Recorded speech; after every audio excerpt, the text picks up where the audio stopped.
Kelinglar, bugun o'quvchilarimizdan bizni qiziqtiradigan savollarga javob olamiz. Qani ketdi.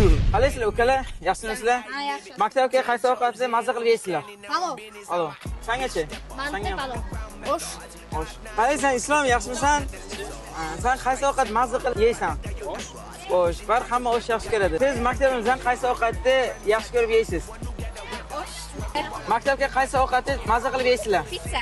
Onlar qalaysizlar, yaxshimisizlar? Yaxshi. Sizlar qaysi ovqat mazza qilib yeysizlar? Xo'sh. Nima ekan, o'ylama. Qalaysan, yaxshimisan? Asal yaxshi. O'z maktabdan qaysi ovqatni tanlov qilib chiqding? Osh. Maktabga qaysi ovqatlar ko'p bo'lishini istarding? Hammasi yaxshi. Qalaysan?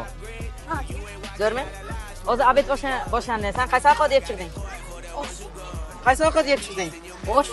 Zo'r chiqdimi? Zo'r chiqdi. Mazza qilib yedingmi? Gap yo'q. Qalaysan, Zaynibiddin, zo'rmi? Maktabga qaysi ovqat mazza qilib, yaxshi qilib yeysan?